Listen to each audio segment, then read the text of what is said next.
अस्सलाम वालेकुम, this is Sadia Masood और आप देख रहे हैं मेरा यूट्यूब चैनल। नाज़रीन, आज नेशनल सिक्योरिटी कमेटी का इजलास हुआ, लेकिन वजीर आजम जो है वो शहबाज शरीफ थे। इलामिया जारी हो चुका है और ये इलामिया पहले जो इलामिया जारी हुआ नेशनल सिक्योरिटी कमेटी के इजलास का, उसकी तौसीक करता है। ये बात खुलकर सामने आ चुकी है, ये बात वाज़ेह हो चुकी है, कंफर्म हो चुकी है कि पाकिस्तान के वजीर आजम को धमकी दी गई थी, पाकिस्तान के अंदर मुदाखलत की गई थी। इमरान खान का नाम जो है वो उसके अंदर मौजूद था और ये कहा गया कि अगर इमरान खान को नहीं हटाया जाएगा तो फिर जो है वो मामला बहुत ज़्यादा ख़राब हो सकते हैं, और अगर इमरान खान को हटा दिया जाएगा तो माफ़ी दे दी जाएगी। सबसे पहली बात तो ये करते चले कि शहबाज शरीफ साहब ने ये कहा था कि अगर मुदाखलत हुई है तो मैं खुद जो है वो खड़ा हो जाऊंगा और इमरान खान के साथ खड़ा हो जाऊंगा। हमारे मुल्क के अंदर जो है वो कतई मुदाखलत नहीं हो सकती। तो क्या इस बार शहबाज शरीफ साहब, चूंकि ये बात खुलकर सामने आ गई है, ये बात कंफर्म हो गई है, तो क्या खान साहब के पास जाएंगे, खान साहब से जाके बात करेंगे कि मुल्क के अंदर मुदाखलत हुई है और हमें मिलकर जो है वो इसकी फाइट करनी चाहिए? ये है बड़ा सवाल। अच्छा जी नाज़रीन, इसके अलावा मरीम औरंगजेब, आपको पता है वो तो आए दिन ही कॉन्फ्रेंस कर रही होती है और उन्होंने तो बिल्कुल बात ही खत्म कर दी कि ये जो एक बात लेकर चल रहे हैं कि जी मुल्क के अंदर मुदाखलत हुई है, इस पर उन्होंने तो मिट्टी डाल के रख दी। वो तो एक्सेप्ट ही नहीं कर रही कि मुल्क के अंदर मुदाखलत हुई है और वजीर आजम को जो है धमकाया गया। अब इनको समझाने के लिए कौन सा इदारा उठ के आएगा, कौन सा जो है किस पर ये ट्रस्ट करती है, ये बहरहाल बात कहना जो है वो मुश्किल है, समझ से बाहर है। खैर, हम आगे चलते हैं। वजीर आजम इमरान खान, अब ये वजीर आजम कहने की आदत भी पड़ गई है, शायद इसलिए मुंह से निकल जाता है नाज़रीन बार बार, लेकिन इमरान खान साहब ने बनी गाला के अंदर एक कॉन्फ्रेंस की है और काफ़ी ज़्यादा वहाँ पर जो है वो सहाफ़ी भी मौजूद थे और उन्होंने सबसे पहले बात की कि देखें, मैं झूठ नहीं बोल रहा था, ये धमकी अमेज जो खत है वो मुझे मौसूल हुआ था, उसके अंदर मेरा नाम मौजूद था और आज ये बात जो है वो खुलकर सामने आ गई है। और ये वो अभी खैर वो तो अभी भी इल्ज़ाम इन पर देते हैं कि इनको सबको पता था और कब से ये चीज़ें चल रही थी। बहुत से सहाफ़ी भी इस पर बातें कर रहे थे कि जी कुछ गेम हो रही है, गेम हो रही है। तो मुझे तो ऑलरेडी पता था कि ये सब कुछ हो रहा है और ये सब शामिल हैं, इन सबको पता था कि क्या हो रहा है और कहाँ से हो रहा है, कहाँ से जो है वो हुक्म चलाया गया है और किसको सुनाया गया है, कैसे मेरे खिलाफ जो है एतमाद को जनरेट किया गया, क्रिएट किया गया है और फिर मुझे मेरी हुकूमत को जो है वो गिरा दिया गया है। खैर नाज़रीन, ये बात तो हो गई, लेकिन अब वो सुप्रीम कोर्ट से जो है वो बात कर रहे थे कि सुप्रीम कोर्ट को चाहिए था कि वो पहले ही, जब मैं बार बार कह रहा था, तो डिप्टी स्पीकर की रूलिंग को जो उन्होंने कलअदम कर दिया, उस वक्त ख़त्म कर दिया, तो अगर उसकी इन्वेस्टिगेशन कर लेते तो यहाँ तक चीज़ें जो है वो नहीं आती, यहाँ तक नौबत नहीं आती। बहरहाल अभी भी उन्होंने अपना जो एक यकीन का अपना दामन जो है ना वो नहीं छोड़ा। बड़ी खूबसूरत बात की नाज़रीन। पहले जब यहाँ लाहौर के अंदर जलसा किया इमरान खान ने, तो तब भी उन्होंने यही कहा कि हमें फौज को कमजोर नहीं करना, इमरान खान तो आता जाता रहेगा, इमरान खान जैसे और बहुत से लीडर आएंगे, इमरान खान जरूरी नहीं है, लेकिन हमारी अफवाज पाकिस्तान जो है वो बहुत ज्यादा जरूरी है, पाकिस्तान का हिस्सा है वो, पाकिस्तान उसके बगैर नामुमकिन है, पाकिस्तान का वजूद ही उसके बगैर जो है वो नामुमकिन है। तो इसलिए ये तो हो ही नहीं सकता कि मैं अपनी फौज के खिलाफ कोई बात करूं। और आज उन्होंने ये भी कह दिया कि हमारे इदारे जो हैं उनको बड़ा मजबूत होना चाहिए और उनसे बड़ी आपको हमदर्दी होनी चाहिए, बड़ा उनकी रिस्पेक्ट होनी चाहिए, उनको कभी आपको कमज़ोर नहीं होना चाहिए, होने देना चाहिए।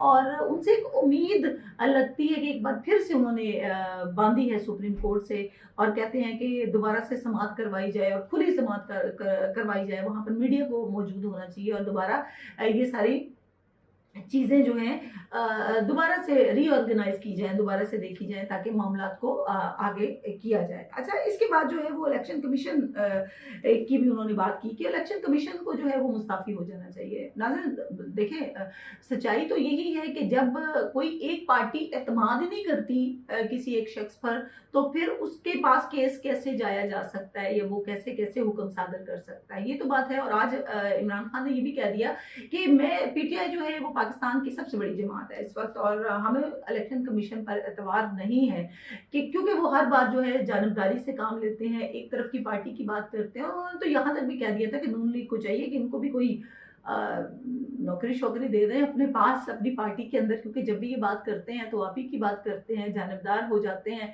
कभी भी दोनों तरफ से बात को नहीं सुनते हैं। तो फिर इलेक्शन कमीशन जो है इसको मुस्ताफ़ी हो जाना चाहिए। तो क्या इलेक्शन कमीशन जो है वो मुस्ताफ़ी होगा? लेकिन कभी-कभी मैं आपको एक यहाँ पर एक बात बताती चलूँ नाज़रीन, कि जैसे वज़ीर-ए-आज़म इमरान खान जो है वो कहते थे कि इलेक्शन की तरफ जाना है, हमने इलेक्शन की तरफ जाना है। फिर मौलाना साहब ने कहा इलेक्शन की तरफ जाना है। मौलाना साहब तो खैर आपको पता है थोड़ा-सा प्रेशराइज़ करने की कोशिश करते हैं कि वज़ारतें चाहिए, फ्रूट्स चाहिए, आप जल्दी से कुछ ना कुछ करें, अदरवाइज़ जो है हम चले जाएँगे इलेक्शन की तरफ। और इलेक्शन की तरफ जाके सूरत-ए-हाल क्या बन सकती है, ये तो कोई ढकी-छुपी रह नहीं सकती। अवाम का इतना बड़ा समंदर जो है वो इस वक़्त इमरान खान साहब के साथ मौजूद है। तो इस वजह से भी मौलाना साहब ने कहा, लेकिन अब जो है वो पीपल्स पार्टी और नून लीग की तरफ से भी कहा जाना शुरू हो गया है कि इलेक्शन की तरफ जाया जाए।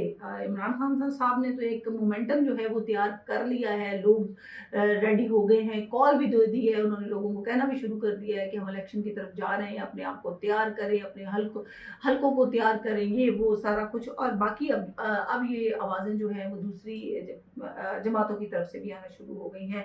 तो इसका मतलब है कि अब सूरत हाल थोड़ी सी अजीबो गरीब सी हो गई है कि लोग जो है वो इलेक्शन की तरफ बढ़ रहे हैं। तो इलेक्शन कब तक हो सकते हैं? अभी एक मामला, अगर हम नवंबर की बात करें तो नवंबर बड़ा इम्पोर्टेंट आ रहा है नाज़रीन, क्योंकि आर्मी चीफ की रिटायरमेंट भी है। अब क्या होता है, आर्मी चीफ की रिटायर होते हैं वो, या फिर कोई उनको एक्सटेंशन मिलती है, नए आर्मी चीफ आते हैं, और नए आर्मी चीफ अगर आते हैं तो उनको कौन अपॉइंट करेगा? अब इमरान खान साहब तो नहीं कर सकते, क्योंकि वो तो अब असूली तौर पर कर ही नहीं सकते जब तक वो इलेक्शन को विन नहीं करेंगे, इलेक्शन जीत कर दोबारा नहीं आएंगे, तो वो तो कुछ ऐसा कर नहीं सकते। तो फिर रह गई नून लीग की हुकूमत है, तो फिर क्या नून लीग अपनी मर्जी से कोई आर्मी चीफ लेकर आएगी? मामला जो है वो बड़ी बेचैनी की तरफ जा रहे हैं, बड़ी अजीबो गरीब सी सूरत हाल है। और ये भी कहा जा रहा है नाजरीन कि इलेक्शंस को लेट करने की कोशिश की जा रही है। इलेक्शन कमीशन जो है वो तो अभी वैसे ही उन्होंने कह दिया कि जी हम तो इतनी जल्दी इलेक्शन करवा ही नहीं सकते हैं, और अगर वो इलेक्शन नहीं करवा सकते तो हल्का बंदियों में भी टाइम लगेंगे। टाइम लगाते लगाते टाइम को थोड़ा सा आगे अगर खींच देंगे तो क्या इलेक्शन 2023 में जाके होंगे? और फिर इन लोगों की ये भी कोशिश है कि अगर 2023 में जाके इलेक्शन होते हैं तो फिर इमरान खान की जो मकबूलियत इस वक्त है, क्योंकि इस वक्त जो अवाम है वो बड़ी एक्टिव हुई हुई है, उस वक्त तक ये मकबूलियत जो है वो इतनी नहीं रहेगी। तो फिर बाकी जो उन्होंने तकर्रियाँ वगैरह करनी है वो भी बड़ी अपने लोगों को जो है बड़ी सीटों पर जो है वो बिठा दिया गया है। तो अब ये मामला किस तरफ को जाएगा, क्या आने वाले वक्त में अब क्या होने वाला है? क्योंकि खान साहब ने भी एक कॉल दे दी है कि लोग जो हैं वो गांव से, गली से, कूंचों से, शहरों से बाहर आएं, और हम जो है वो जाएंगे इस्लामाबाद की तरफ, मार्च करेंगे और वहां पर जाके इलेक्शन का मुतालबा करेंगे। इलेक्शन का मुतालबा ये लोग तो करेंगे, अब तो दूसरी पार्टियों से भी आवाज़ें आना शुरू हो गई हैं। तो अब मामला अगले जो 2-4 महीने हैं वो बहुत ज़्यादा इम्पोर्टेंट है। मामला जो है वो किसी तरफ को भी जा सकते हैं। जैसे जैसे और अपडेट्स हमें आती जाएगी हम आप तक भी जो है वो पहुंचाते जाएंगे। प्रोग्राम आपको कैसा लगा ये भी ज़रूर बताइएगा। अगर अच्छा लगे तो चैनल को सब्सक्राइब भी कर लीजिएगा। अपना बहुत सा ख्याल रखिएगा। अल्लाह हाफ़िज़।